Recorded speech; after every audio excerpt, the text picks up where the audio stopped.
The storage room was located behind the stage, a narrow space that served as a repository for the hall's accumulated miscellany: old wooden chairs, rolled-up curtains, boxes of hymn books, and various theatrical props from decades past created a landscape of shadows and forgotten things. It was there that Eleanor Blackwood lay, her body positioned between a stack of bentwood chairs and a particularly large mirror that had been removed from the main hall during a renovation some years previous. Dr. Thornton was the first to reach her, followed quickly by the Reverend Curtis and Gerald Ashford. What they found was unmistakable in its finality. Eleanor Blackwood was dead, her face turned sideways against the wooden floorboards, her left arm extended as though she had been reaching for something. Around her head, barely noticeable against the darkness of her silver hair, was a small amount of blood, though whether this was the cause of death or merely incidental was not immediately apparent. The Reverend Curtis, displaying the practical composure that came from years of attending to his parishioners in their moments of greatest distress, immediately suggested that nothing be touched and that someone telephone the police. Mrs. Ashford, recovering from her initial shock with the resilience of a woman accustomed to managing crises, took charge of clearing the hall and settling the assembled guests into the main room. Within minutes, the careful exhibition had been transformed into something resembling a waiting room, the embroidered pieces still displayed on their tables, now seeming somehow obscene in their peaceful beauty. Miss Marple had made her way to the storage room with neither haste nor hesitation, moving as though she had simply been following the natural inclination of the moment. She stood in the doorway now, taking in the scene with eyes that appeared sympathetic but were in fact observing with meticulous precision. The position of the body, the arrangement of the objects nearby, the single window that opened onto the back lane, the dust patterns on the floor that suggested recent movement. All of these details, and 100 others, registered themselves in her mind with the quiet efficiency that had made her, unknown to anyone in the village, an invaluable consultant to Scotland Yard on several occasions. Dr. Thornton, examining the body with professional detachment, noted that rigor mortis had not yet set in fully, suggesting that death had occurred sometime within the past 2 hours. The back of Eleanor's head bore a wound that could have been caused by contact with the mirror frame or possibly something else. It was impossible to say with certainty at this stage. By the time Inspector Malcolm Graves arrived from the county police station, a journey of some 20 minutes, the village had begun its work of speculation and recrimination. The inspector was a man of 50, with the appearance of someone who had spent his career being disappointed by the human capacity for violence. He had the kind of face that suggested he had learned to expect the worst and was rarely surprised when his expectations were confirmed. He began his preliminary investigation with methodical attention, asking Vincent Ashford to recount exactly what he had seen and when. The boy, still pale and shaken, explained that he had come to the storage room looking for additional chairs after noticing that several guests were standing during Mr. Hart's address. He had pushed open the door and immediately noticed Eleanor's body in the far corner. He had not approached her closely, but had hurried back to find his mother. The inspector, listening to this account with the neutral expression of a man trained not to reveal his thoughts, made several notes in a small book. He then requested that all the people present in the hall during the time of the competition remain available for questioning.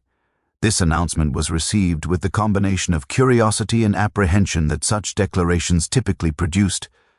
Miss Marple, observing from her position near the edge of the gathered crowd, noted with particular interest the reactions of 3 individuals. Mr. Thomas Verner, the schoolmaster, had gone quite white and was gripping the edge of a table with what appeared to be considerable force.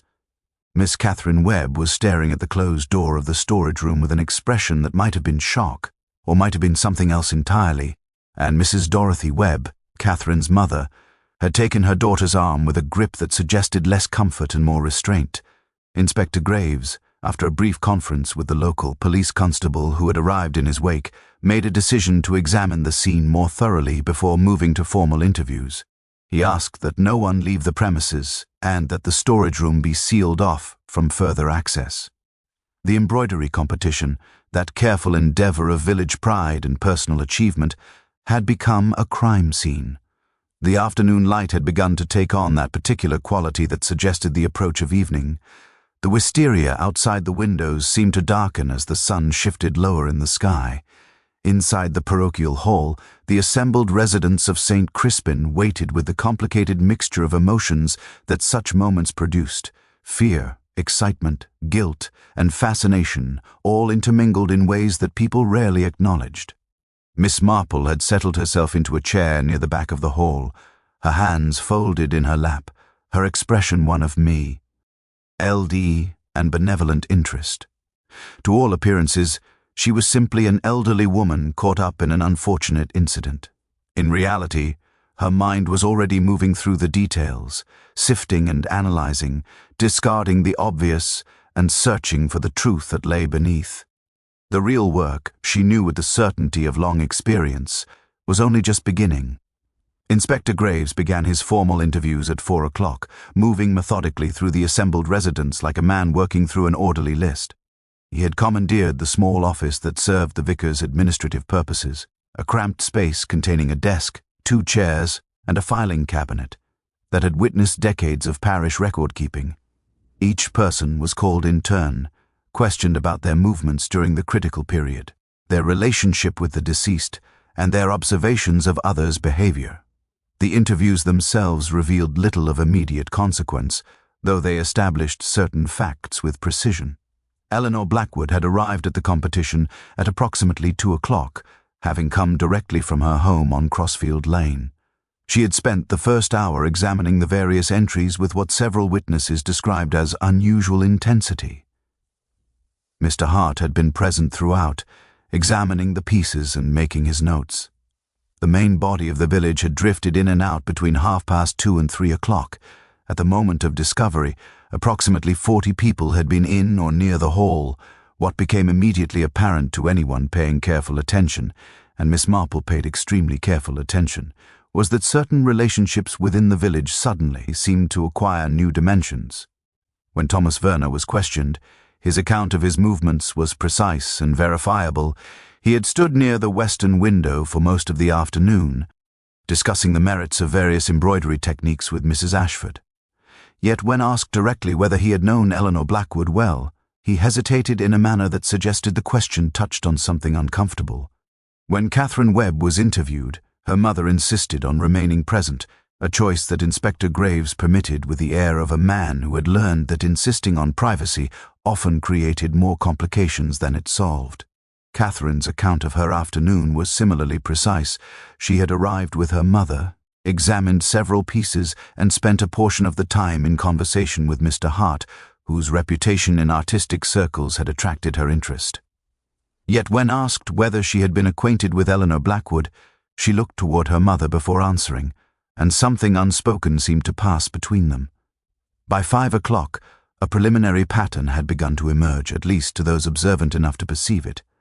Eleanor Blackwood, who had always been considered something of a recluse by the village standards, had apparently maintained connections to at least 2 individuals present that morning, in ways that suggested more than casual acquaintance.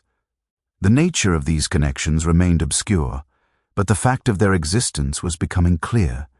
It was at this juncture that Miss Marple, having observed the inspector's methods with the detached interest of a woman who had seen many police investigations, decided to take a more active role. She rose from her chair with the careful deliberation of advanced age, and approached the office where Inspector Graves was preparing to interview his next subject. "Inspector," she said, her voice quiet but clear, "I wonder if I might offer an observation. It concerns something I noticed regarding the storage room itself." Inspector Graves looked up from his notes. "What do you why?" Then expression that suggested he was accustomed to amateur theorists, and was not particularly pleased by the prospect of entertaining another. However, there was something in Miss Marple's bearing, a quality of unassuming competence, that caused him to gesture toward the remaining chair. "The mirror," Miss Marple continued, settling herself with deliberate care, "the large mirror that stands in that room. I noticed that it has been moved quite recently. The dust patterns on the floor suggest this. Moreover, the back of it appears to have marks that might indicate contact with something or someone." Inspector Graves leaned back in his chair, his expression remaining neutral. though his eyes reflected sudden interest. "You examined the scene quite closely," he observed. "I have the advantage of age and the habit of observation," Miss Marple replied with a slight smile. "When one has lived as long as I have, one learns that people often overlook what they are not specifically looking for. The mirror, for instance, would not be the obvious cause of death, so one's mind might naturally dismiss it. But if someone were struck against it, or if it fell upon them, the result could easily be fatal." The inspector rose and, after a moment of consideration, escorted Miss Marple back to the storage room. There, under the strengthening beam of a standard lamp that had been positioned to illuminate the scene, the marks on the mirror became more apparent. There were small droplets, barely visible but present, on the frame. The positioning suggested that Eleanor Blackwood's head had indeed made contact with the mirror at the moment of impact. If the mirror fell, the inspector mused aloud, it would have required considerable force to dislodge it, or someone positioned it deliberately above her position and allowed gravity to do the work. Miss Marple said nothing, but her eyes moved thoughtfully around the room, taking in the arrangement of objects, the spatial relationships, the possibilities. When she spoke again, her voice was measured and deliberate. "It occurs to me, Inspector, that the arrangement of these objects suggests considerable knowledge of the storage room's layout. Someone familiar with the space, perhaps someone who had spent time here previously." She paused, then added with apparent innocence, "The school uses this hall occasionally, does it not? For rehearsals and dramatic productions." Inspector Graves turned to look at her with an expression that suggested he was beginning to understand that this elderly woman in the lavender dress represented something considerably more significant than she appeared. "You seem to know a great deal about this village, Miss Marple," he said slowly. "I know only what people cannot help but reveal," she replied, "through their words, their habits, and their choices. People are, after all, remarkably consistent. Once you understand their nature, their actions become quite predictable." The evening had settled over St. Crispin with a kind of gentle darkness that made the village seem smaller and more intimate than it appeared in daylight. The parochial hall, now functioning as an impromptu police station, had taken on an atmosphere of suspended anticipation. The embroidered pieces remained on their display tables, attended by no one, their careful stitching now seeming almost accusatory in its innocence. Inspector Graves had requested that Miss Marple remain available for further consultation, a decision that several of the villagers noticed and filed away for future reference. The implications of an elderly woman being consulted by the police were not lost on a community accustomed to reading significance into the smallest social gestures. By the time the preliminary interviews concluded at X o'clock, the narrative of the afternoon had already begun to shift in the collective village imagination. Thomas Werner was among the last to be interviewed, and when he emerged from the office, his face bore the appearance of a man who had been subjected to something considerably more searching than a simple question-and-answer session. He moved to the refreshment table, where Mrs. Ashford had arranged tea and biscuits with her characteristic determination to maintain the rituals of civility even in crisis, and poured himself a cup with a hand that trembled slightly. Miss Marple, observing from her position near the window, noticed that he did not drink the tea, but instead held the cup as though it provided some form of physical anchor to normalcy. His eyes drifted frequently toward the storage room door, which remained sealed with a constable standing guard outside it. When Catherine Webb entered the hall after her own interview, Werner's gaze followed her with an intensity that seemed to contain something between desperation and warning. Catherine herself appeared composed, though her composure had the quality of something maintained through considerable effort. She went directly to her mother, who was seated near the front of the hall, and the two women spoke in low voices. Whatever passed between them seemed to increase rather than diminish Catherine's tension. It was at this moment that Inspector Graves emerged from the office, and after a brief conversation with the constable, instructed that no one was to leave the hall without explicit permission. This announcement, delivered with the kind of matter-of-fact tone that suggested it was merely procedure, nevertheless produced a subtle shift in the atmosphere.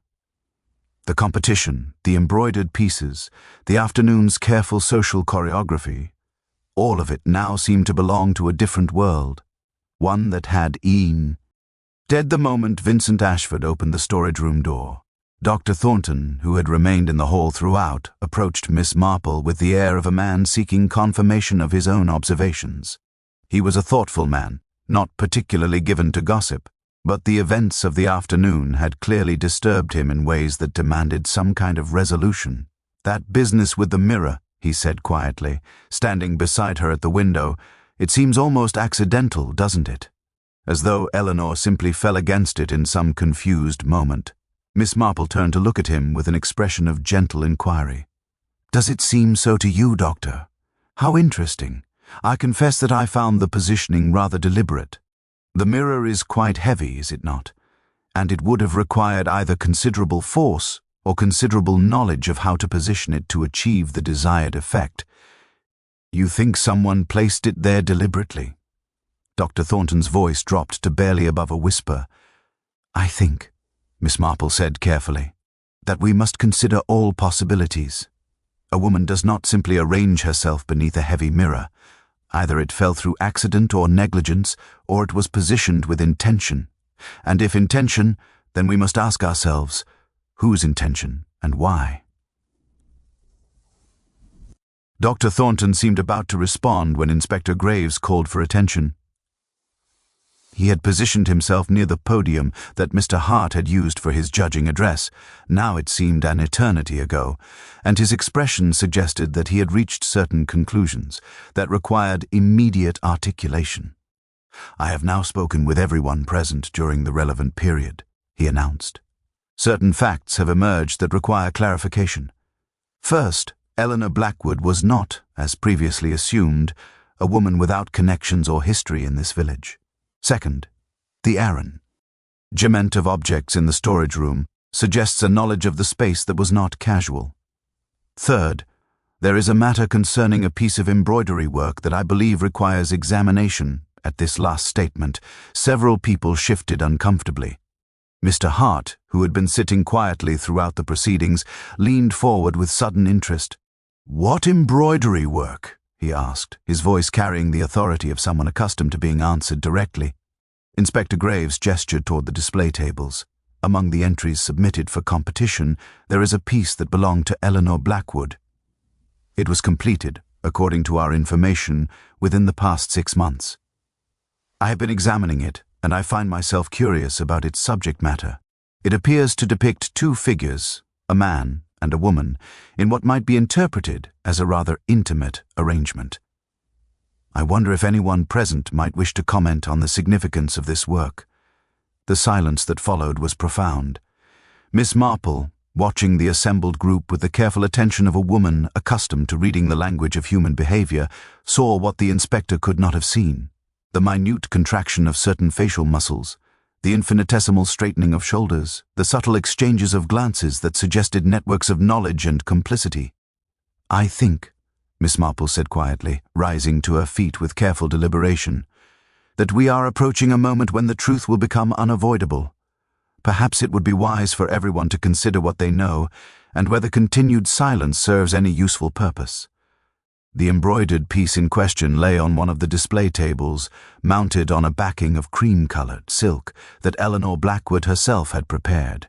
It was a work of considerable technical skill. The stitching was even, the colors harmoniously blended, the composition carefully balanced.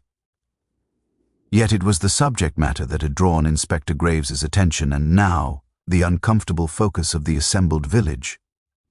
The 2 figures depicted were rendered in a style that suggested classical influence, yet their positioning left little to the imagination. A man reclined on what appeared to be a chaise lounge, while a woman bent toward him in an attitude that conveyed intimacy rather than formality. The work was signed in the corner with Eleanor's initials and the date, March of the current year. Mrs. Dorothy Webb's face had gone quite pale. She rose from her seat with a movement that suggested sudden physical necessity rather than deliberate choice. Her daughter, Catherine, reached for her arm, but Mrs. Webb pulled away and made her way toward the door with the determination of someone whose composure had reached its natural limit.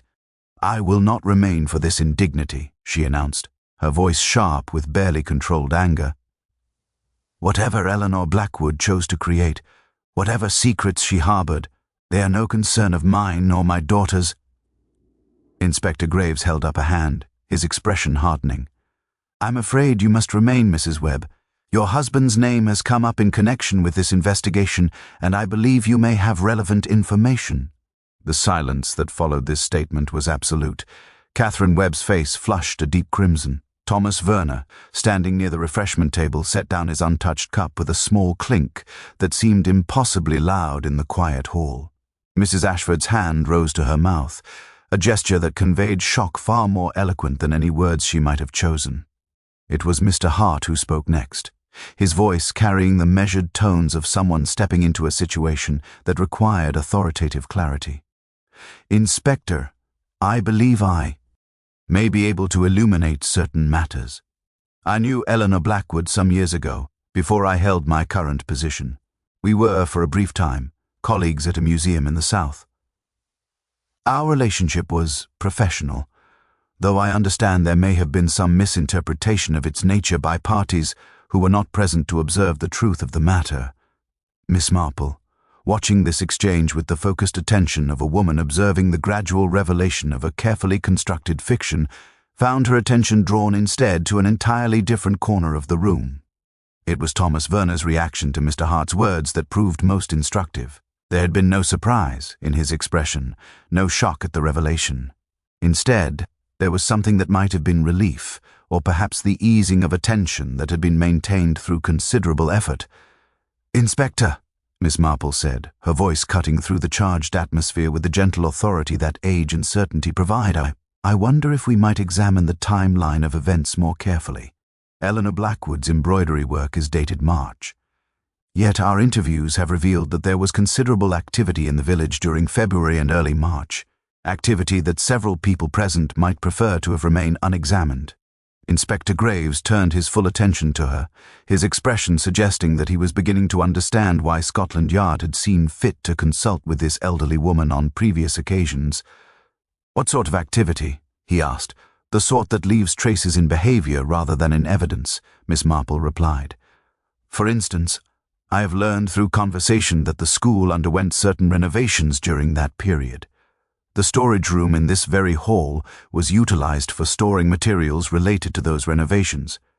This would have required access to the building at unusual hours, access that was perhaps granted to certain individuals but not others." Thomas Werner's jaw tightened visibly at this observation. His hands, which had been relaxed at his sides, now clenched into fists before he apparently became aware of the gesture and forced them to open again. Mrs. Webb had remained standing, her body language suggesting a woman caught between the desire to flee and the knowledge that flight was no longer possible. When she finally spoke, her voice had lost its earlier sharpness and been replaced by something considerably more raw. "Eleanor always was consumed by jealousy," she said, the words tumbling out as though they had been contained under pressure for far too long. "She could not bear that others might be happy, that others might find companionship and affection. She constructed elaborate fantasies and expressed them through her needlework, as though depicting imagined scenarios might somehow make them real." "Mother," Catherine said, her voice tight with warning. But Mrs. Webb continued, seemingly unable to stop now that the dam of her restraint had begun to crack. The embroidery was her way of torment. She created it deliberately, knowing that it would eventually be seen, knowing that it would cause pain to the people she wished to hurt. It was malicious. It was cruel. It was a confession, Miss Marple said quietly, and everyone in the hall turned to look at her. The elderly woman rose to her feet and moved toward the display table where Eleanor's embroidered work lay. She examined it carefully, her eyes moving across the stitching with the appreciation of a craftsperson recognizing another's skill. "This is not a fantasy," Miss Marple continued. "This is a memory rendered in thread and silk.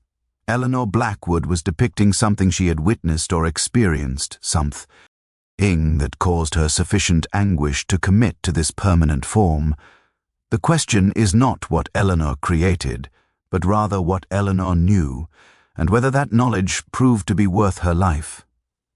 The weight of Miss Marple's words hung in the air like a suspended breath, demanding to be acknowledged yet resisting easy interpretation. Inspector Graves had moved to stand beside her at the display table, examining the embroidered work with new understanding. The composition, which had seemed merely suggestive moments before, now revealed layers of detail that spoke to careful observation rather than imaginative invention. "You are suggesting," the inspector said slowly, "that Eleanor Blackwood was not creating fiction but documenting something she had actually seen." "I am suggesting," Miss Marple corrected gently, "that we consider what Eleanor Blackwood's life contained. She lived alone on Crossfield Lane. She had few visitors and fewer close associations. Yet she possessed knowledge sufficient to create a work that has clearly caused profound distress to multiple people in this room. The question becomes, how did she acquire this knowledge?" Catherine Webb had begun to weep silently, her mother's hand now gripping her shoulder with an intensity that suggested something between comfort and restraint. Thomas Werner had moved away from the refreshment table and now stood near the window, his back to the assembled group, his shoulders rigid with tension. Dr. Thornton, observing these reactions with the clinical eye of a medical man, moved quietly to stand near Catherine, ready to provide assistance should she require it. His action was not lost on Miss Marple, who noted it as another piece of the puzzle gradually revealing itself. "Eleanor Blackwood," Miss Marple continued, her voice remaining calm and measured, "was employed as a housekeeper for 3 families in his village over the course of her adult life. She worked for the Webbs, among others, and she would have had access to private spaces, intimate moments and secrets that servants are positioned to observe, but rarely permitted to acknowledge. This placed her in a position of considerable knowledge, though perhaps not one of significant power, or so people assumed." Mrs. Webb made a sound that might have been agreement or protest, her face now the color of old paper. She sank back into her chair as though her legs had suddenly become incapable of supporting her weight. "Eleanor created this work," Miss Marple said, gesturing toward the embroidery, "not as an act of malice, though malice may have been present, but as an act of documentation. She was recording what she had witnessed. Whether she intended it as a confession, a threat, or a simple assertion of her own knowledge, we cannot yet determine. What we can determine is that someone in this room found the existence of this knowledge sufficiently dangerous to warrant the removal of its keeper." Inspector Graves turned to face the assembled group, his expression hardening into something that suggested official authority reasserting itself. "I believe it is time for more direct questions. Mrs. Webb, I must ask you directly, what was the nature of your relationship with Eleanor Blackwood? And what is the meaning of the intimate scene depicted in her embroidery?" Mrs. Webb did not answer immediately. Her eyes moved from the inspector to her daughter, then to Thomas Werner, and finally to Mr. Hart, as though she were calculating which revelation would cause the least damage, or perhaps which confession might provide the most strategic advantage. "Eleanor was unbalanced," Mrs. Webb said finally, her voice thin and strained. "She developed an obsession with my husband Richard. An entirely one-sided fixation, I assure you. He was kind to her, as a good employer should be, and she interpreted this ordinary decency as something more. She became difficult. She made claims. She suggested things that were entirely without foundation. Eventually, we had to let her go." "When was this?" Inspector Graves asked. "Nearly 5 years ago. She has harbored resentment ever since. This embroidery is simply the latest manifestation of her disturbed mind. It means nothing. It depicts nothing real.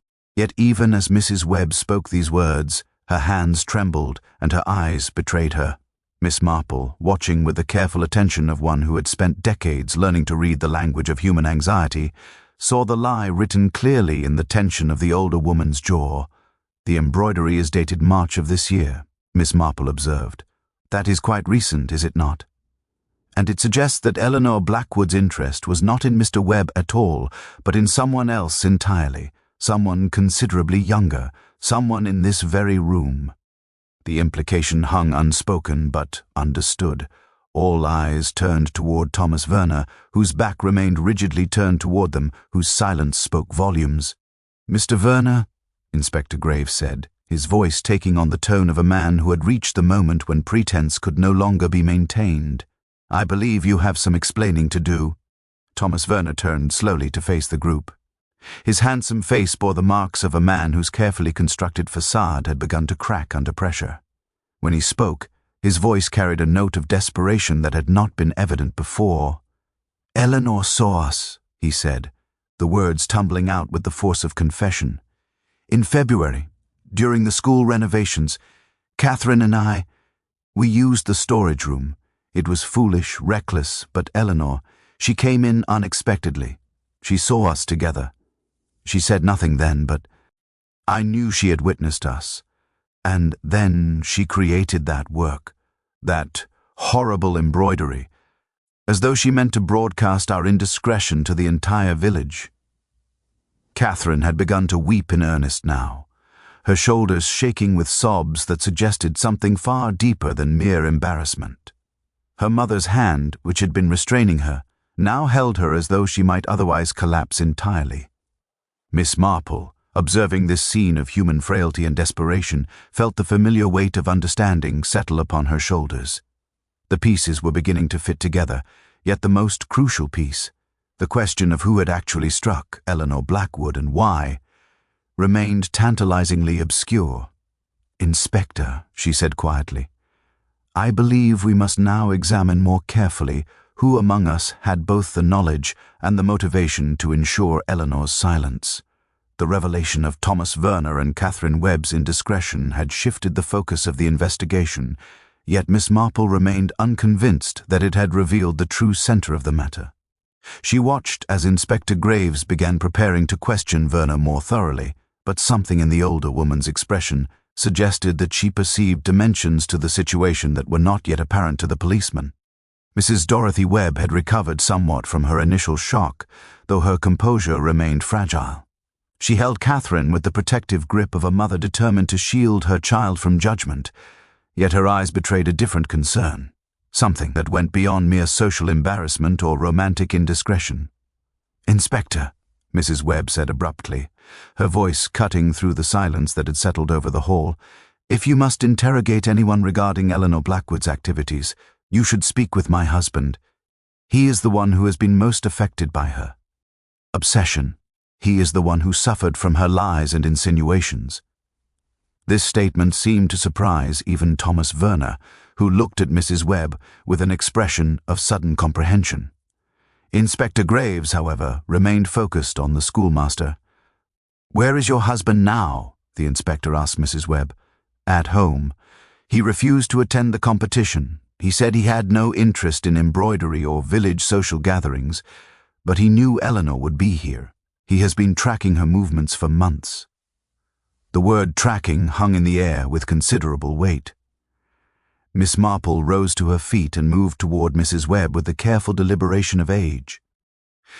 "You fear your husband," Miss Marple said quietly, a statement rather than a question. "You fear that his resentment toward Eleanor Blackwood had progressed beyond mere discomfort into something considerably more dangerous. Is that correct?" Mrs. Webb's face crumpled, though she attempted to maintain her composure. When she spoke again, her voice was barely audible. "Richard has not been himself since Eleanor began spreading her lies. He became obsessed with the idea that people believed her claims, that his reputation was being damaged by her malicious fabrications. He would speak of her for hours, constructing elaborate scenarios of how he might convince people of the truth.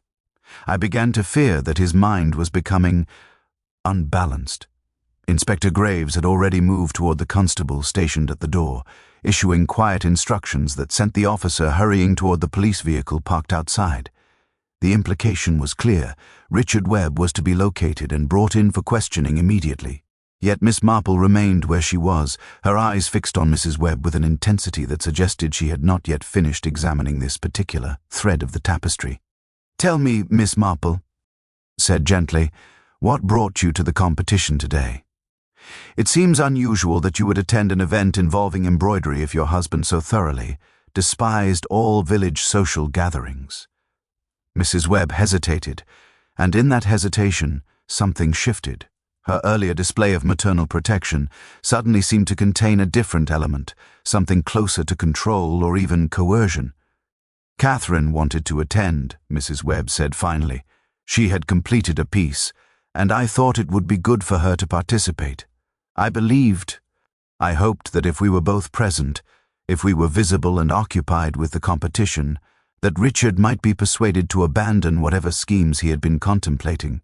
You were using the competition as a shield, Miss Marple observed, placing yourself and your daughter in a public setting where violence would be impossible or at least impractical. That is a rather sophisticated strategy, Mrs. Webb, and it suggests that you possessed considerably more knowledge of Richard's intentions than you have thus far revealed.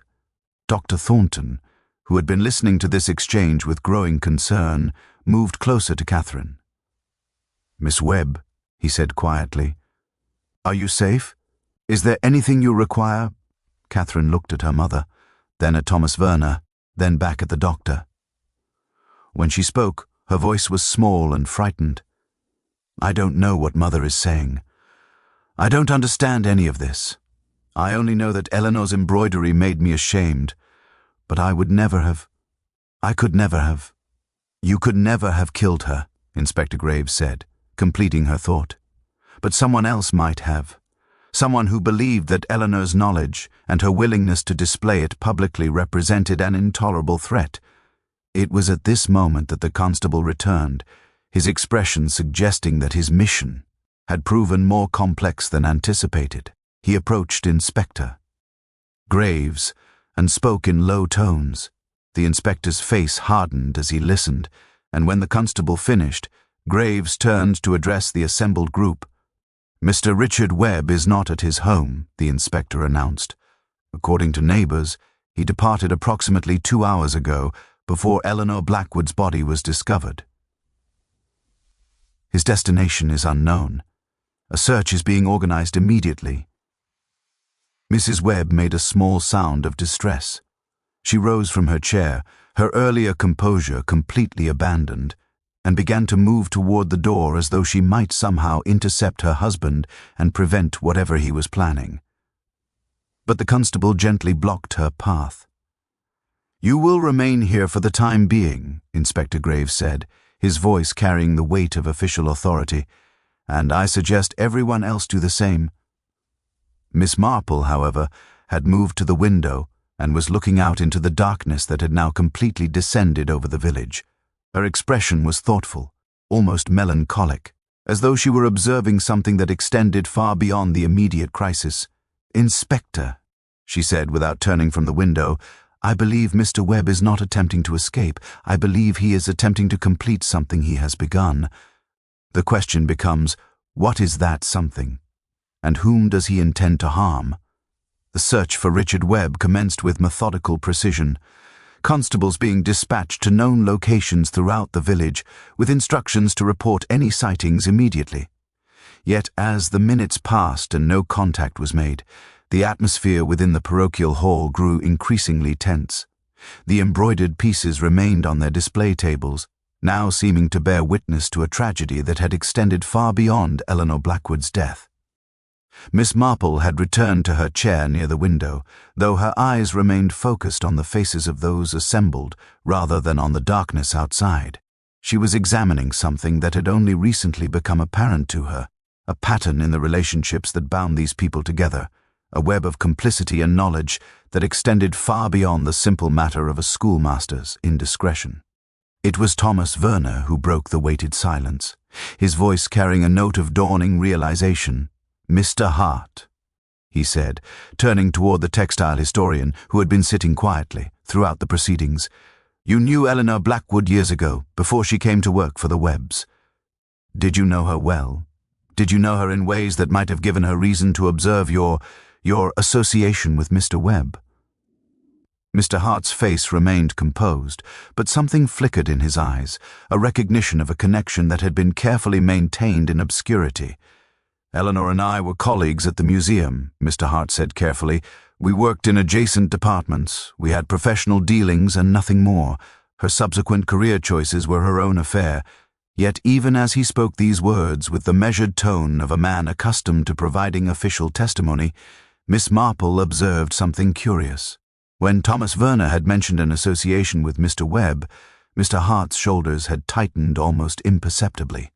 It was a telling gesture, the involuntary response of a man confronted with an implication he had hoped would remain unexamined. "Inspector," Miss Marple said, her voice cutting through the tension, "I wonder if we have been examining this matter from an incorrect perspective. We have assumed that Eleanor Blackwood's embroidery was created as a response to witnessing Thomas Verner and Catherine Webb. But what if that embroidery depicted something else entirely? What if it documented an earlier discovery, one that gave Eleanor reason to remain in the village despite her dismissal from the Webbs' employ?" Inspector Graves turned his full attention to her. "What are you suggesting?" "I am suggesting," Miss Marple said, rising slowly and moving toward Mr. Hart, "that Eleanor Blackwood's true burden of knowledge concerned not the indiscretions of young people, but rather the secret life of a respected member of this community, a secret that Richard Webb discovered and that he could not tolerate becoming public knowledge." Mr. Hart's composure finally fractured. He rose abruptly from his chair, his earlier calm replaced by something considerably more raw. "This is speculation without foundation," he said, his voice sharp.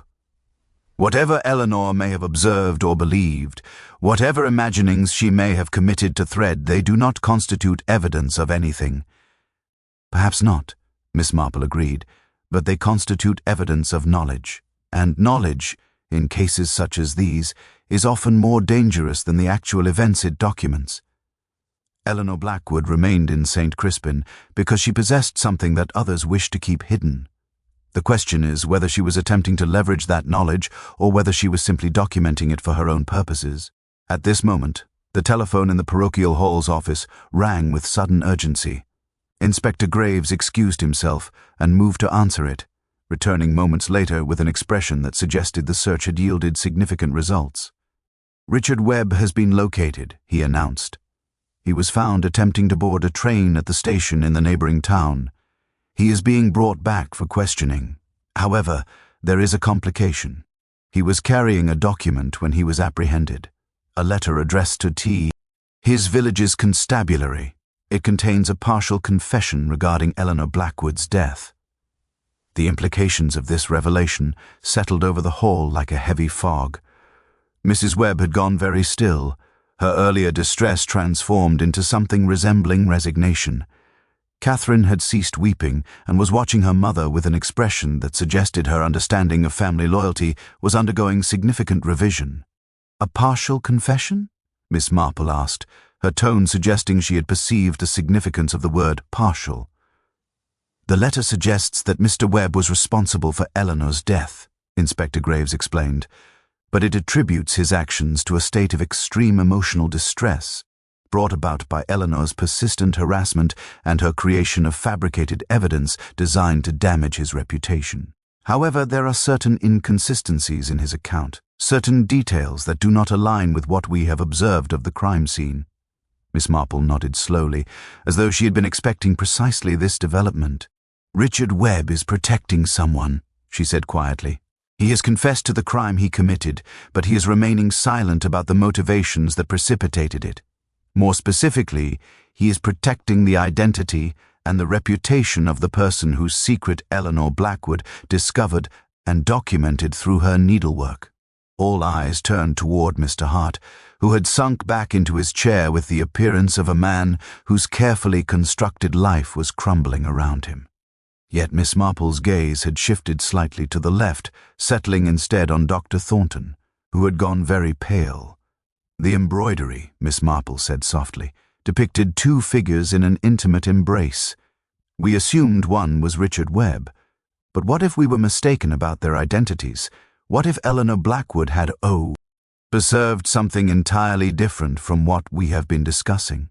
The significance of her gaze toward the doctor hung heavy in the air, and in that moment the true architecture of the tragedy began to reveal itself. Dr. Thornton's reaction to Miss Marple's implicit accusation was immediate and absolute. He rose from his chair with such sudden force that it toppled backward, clattering against the wooden floor with a sound that seemed impossibly loud in the tense silence. His face, which moments before had been merely pale, now flushed a deep crimson, and his hands clenched into fists at his sides. "This is outrageous," he said, his voice carrying an edge of barely controlled panic. I have done nothing wrong.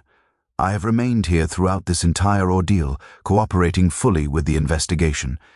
To suggest that I am somehow implicated in Eleanor Blackwood's death is absurd, yet his vehemence itself served as confirmation of Miss Marple's astute observation.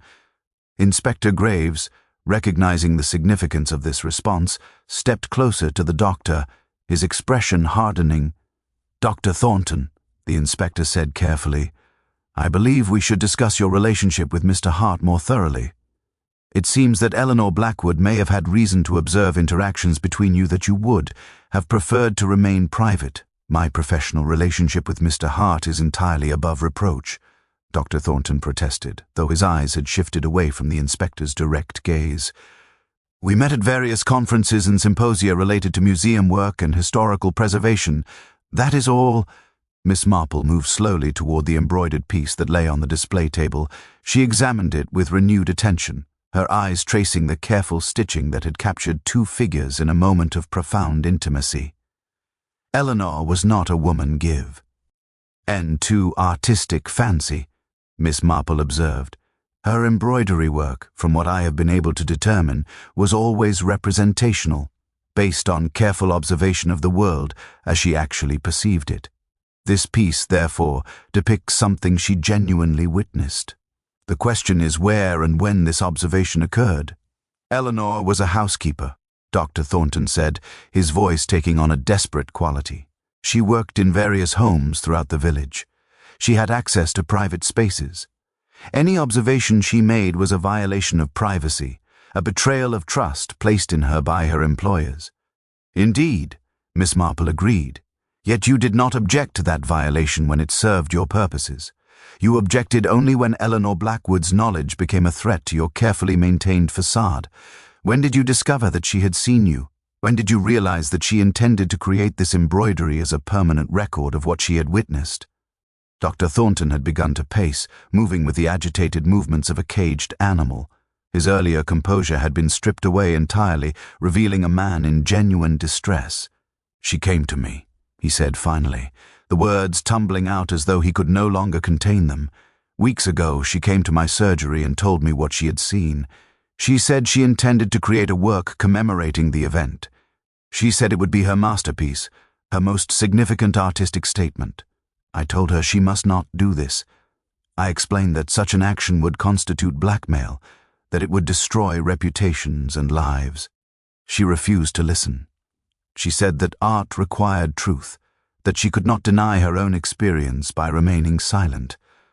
And so," Miss Marple said quietly, "you went to Richard Webb. You explained to him that Eleanor possessed dangerous knowledge. You suggested to him that her creation, this embroidery, constituted an intolerable threat. You did not tell him to kill her, you are too careful for that, but you made it clear that her silence was essential. You allowed him to draw his own conclusions about what measures might be necessary. That is not," Dr. Thornton began, but Miss Marple held up a hand. "Richard Webb was already unstable regarding Eleanor Blackwood," Miss Marple continued. His pride had been wounded by her earlier refusal to recant her observations about him. His resentment had festered for years. When you provided him with knowledge of a new threat to his family's reputation, when you made him understand that Eleanor was about to publicly display evidence of something he found deeply shameful, you triggered the violence that he had perhaps been contemplating for some time. Inspector Graves had moved to block the doorway, preventing any possibility of Dr. Thornton's escape. The constable who had been stationed outside had re-entered the hall, responding to some silent signal from the inspector. "Dr. Thornton," Inspector Graves said, his voice carrying the formal weight of official duty, "I am placing you under arrest for conspiracy to commit murder and for obstruction of justice. You have the right to remain silent. Anything you say may be used against you in a court of law." As the constable approached to take charge of the doctor, Dr. Thornton's resistance crumbled completely. His shoulders sagged, and when he spoke again, his voice was barely audible. "I did not intend for this to happen," he said. "I only wanted to protect myself, to protect Mr. Hart. Eleanor's embroidery would have destroyed everything. Our careers, our reputations, our very identities would have been obliterated by her insistence on truth." I thought she could be persuaded to abandon her work. I thought if I explained the consequences she would understand, but Eleanor Blackwood, Miss Marple said gently, understood perfectly well. She had chosen to create her embroidery despite the consequences because she believed that truth mattered more than comfort or reputation.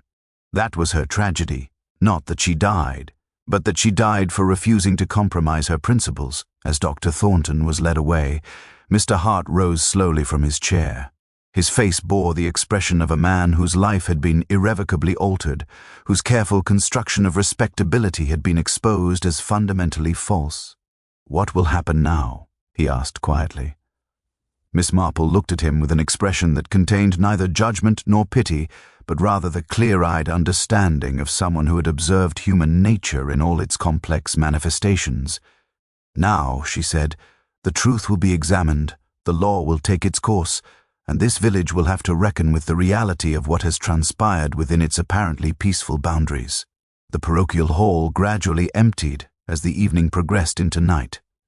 Inspector Graves remained to coordinate the final details of his investigation, while constables documented the scene and collected the embroidered piece that had become the central artifact of Eleanor Blackwood's tragedy.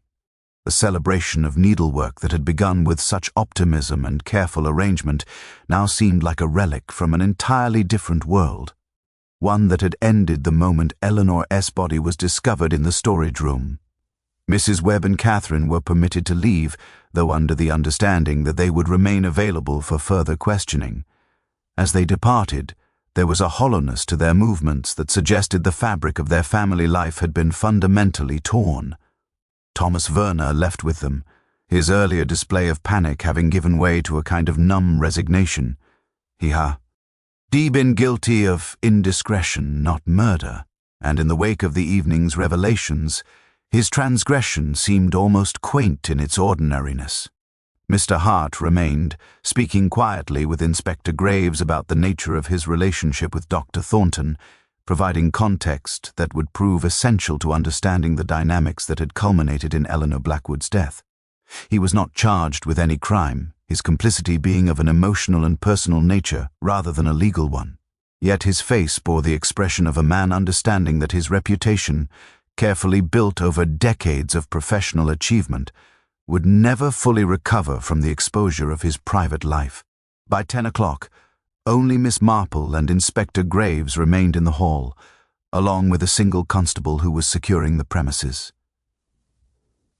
The inspector approached the elderly woman with an expression of genuine curiosity, combined with something approaching gratitude. "You perceived the truth remarkably quickly," he said, settling himself into a chair beside her. Most investigators would have remained focused on the obvious suspects, Verner and Catherine Webb, or the presumed perpetrator, Richard Webb himself. You understood that the crime extended far deeper than surface appearances suggested. Miss Marple folded her hands in her lap, her expression remaining thoughtful and measured. "Human nature rarely changes," she said quietly.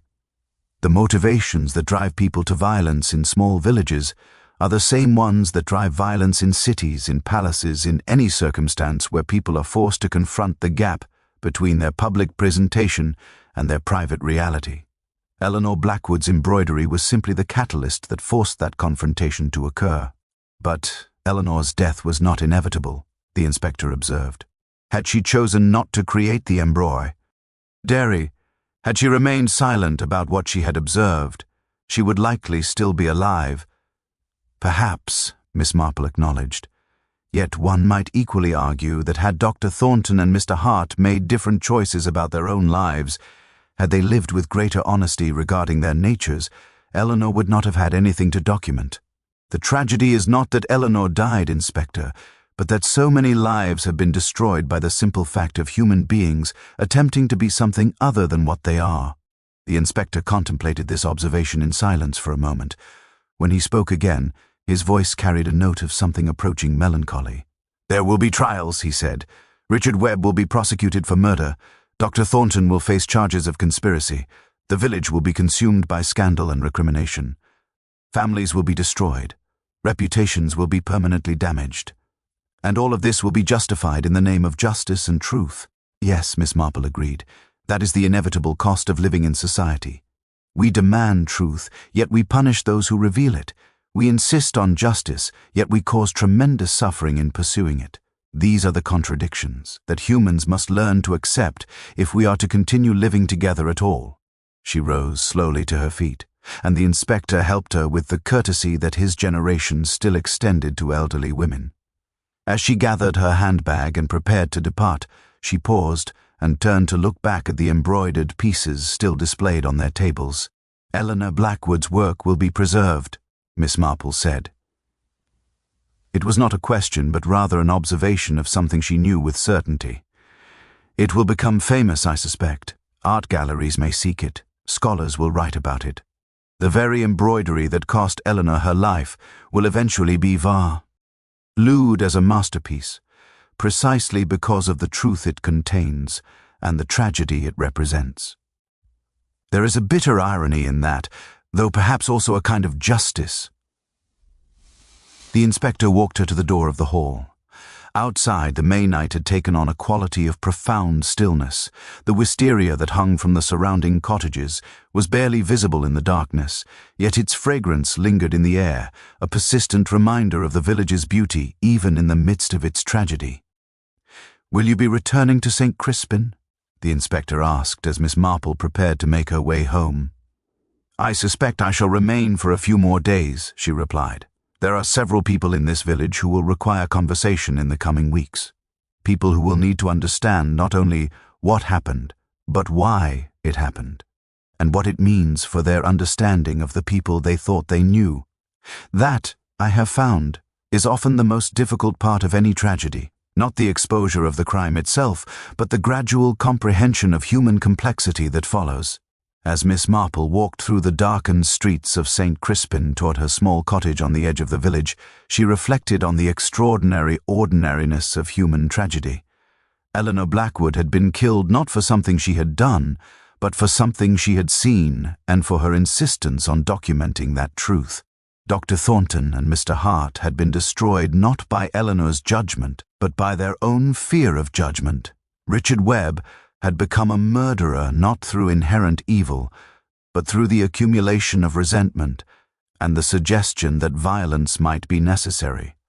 In her long life, Miss Marple had come to understand that this pattern repeated itself endlessly. People destroyed themselves and others through their refusal to accept fundamental truths about human nature. The tragedy of St. Crispin was merely one variation on a theme as old as human civilization itself. The following week passed with the kind of unhurried pace that characterizes the aftermath of violent events in small communities. The preliminary hearings were scheduled. Solicitors were engaged. The machinery of justice, that vast and impersonal force, began to grind forward with the inexorable momentum it possessed. Yet, beneath the surface formality, St. Crispin was undergoing a fundamental reassessment of itself and the people who inhabited it. Miss Marple, true to her word, remained in the village. She took her tea each afternoon at the vicarage, where the Reverend Curtis and his wife sought her counsel on matters both practical and spiritual. She attended the market on Wednesday morning, where she listened to the village women discuss the scandal with the mixture of shock and fascination that such events invariably produced. She walked through the lanes at twilight, observing how people who had lived side by side for decades now regarded one another with new caution and reassessment. It was during one of these walks that she encountered Catherine Webb near the stone bridge that crossed the small river, marking the village's eastern boundary. The young woman was standing alone, looking down at the water with an expression of profound contemplation. She was dressed simply, without the artistic affectations that had previously characterized her appearance, and there was something in her bearing that suggested a fundamental change in self-understanding. "Good evening, Miss Webb," Miss Marple said gently, coming to stand beside her at the bridge's railing. Catherine turned, and her eyes revealed a depth of reflection that Miss Marple recognized as the aftermath of disillusionment. "Miss Marple," she said, "I wondered if I might encounter you. Mother has been asking about you." "Yes." He wished me to apologize for her behavior during the investigation. "Your mother was attempting to protect you," Miss Marple replied. That is the fundamental instinct of parents, though sometimes that protection takes forms that are ultimately counterproductive. How are you managing? Catherine was silent for a long moment before responding. I have come to understand something during this past week, she said finally. I believe that my indiscretion with Mr. Werner represented a kind of rebellion against the constraints of village life. I thought I was asserting my independence, my artistic nature, my refusal to conform to conventional expectations. But what I actually did was cause harm to my mother, to my family, to Eleanor Blackwood, who paid the ultimate price for witnessing something that should never have occurred. Do you regret your relationship with Mr. Werner? Miss Marple asked. I regret the deception, Catherine said. I regret the pain my actions caused. But I cannot regret the experiences themselves, because those experiences taught me something essential about my own nature. I am not the person I believed myself to be. I am not an artist courageously defying convention. I am simply a young woman who made choices without fully understanding their consequences. Miss Marple nodded slowly. That understanding itself is a form of wisdom, she observed. Many people pass through their entire lives without achieving such clarity. The question now becomes, what will you do with this understanding? I have been accepted to an art school in London, Catherine said. A genuine one, not simply a dilettante's pursuit. I intend to leave the village to pursue my interests in a more honest and focused manner. My mother is devastated, but I believe ultimately she will understand. As Catherine spoke these words, Miss Marple perceived the genuine growth that emerged from the tragedy. Eleanor Blackwood's death had become, for this young woman, the catalyst for authentic transformation rather than superficial rebellion. 2 days later, Miss Marple received a visitor at her cottage. It was Mrs. Dorothy Webb, who came bearing a package wrapped in brown paper. The older woman's face bore the marks of genuine suffering, not the social embarrassment that had characterized her initial reaction, but rather the deep ache of having confronted uncomfortable truths about those closest to her. I wished you to have this, Mrs. Webb said, presenting the package to Miss Marple. Inside was Eleanor Blackwood's embroidery, the very piece that had precipitated the tragedy. I cannot accept this, Miss Marple protested. It belongs in a museum, preserved for future generations. Eleanor created it, Mrs. Webb said, her voice steady though her eyes were red from weeping. She documented the truth as she saw it. I believe she would have wanted someone who understands truth to possess it, someone who would not be ashamed to display it, who would not attempt to hide or destroy it. Miss Marple accepted the package with careful hands, understanding the profound gesture of reconciliation it represented. What of your husband? She asked gently. Richard has been offered the opportunity to plead guilty to a reduced charge, Mrs. Webb replied. He will likely serve 5 years. After that, we will attempt to rebuild our life together, though I confess I do not know if our marriage can survive such profound betrayal. But at least there will be honesty between us. At least we will no longer be living in the elaborate fiction that we constructed together. On Miss Marple's final evening in St. Crispin, she sat in the cottage's small garden, examining Eleanor Blackwood's embroidery in the fading light. The intimate scene depicted there, Dr. Thornton and Mr. Hart in a moment of genuine connection, seemed to her not a betrayal or an obscenity, but rather a simple documentation of human need. Eleanor had perceived 2 men seeking comfort and validation in a world that offered them neither, and she had chosen to record that perception with the skill and attention that only genuine artistry could provide. The irony was profound and terrible. Eleanor Blackwood had died not because she had exposed evil, but because she had documented something that society deemed shameful. Her death was not a consequence of her dishonesty, but of her insistence on truth in a world fundamentally committed to comfortable deception. As Miss Marple prepared to return to her own quiet village, she reflected on the case with the dispassionate clarity that age and experience had granted her. Justice would be served, yes, but at what cost? A young man would spend years in prison. A respected doctor would see his career destroyed. A respected academic would watch his reputation crumble. An artist would be forever remembered not for her considerable skill, but for the violence her honesty had provoked. "Human nature," Miss Marple said softly to herself, carefully folding Eleanor's embroidery and placing it in her own traveling case, "remains eternally the same. We commit great cruelties in the name of protecting our secrets, and then we judge those who simply refuse to pretend that those secrets do not exist." Eleanor Blackwood understood this. In the end, that understanding was both her greatest strength and her fatal vulnerability. The village of St. Crispin settled back into its apparent tranquility as Miss Marple departed. Yet nothing, she knew, would ever truly be the same. The careful facades had been stripped away, revealing the complex and often troubled truths that lay beneath. And though the investigation was concluded, and justice was being pursued through the proper channels, the real legacy of Eleanor Blackwood's death would be measured not in court convictions, but in the fundamental change in how her village understood itself. That, Miss Marple reflected as her train pulled away from the station, was perhaps the truest form of justice available to mortals, not the punishment of the guilty, but the transformation of the living.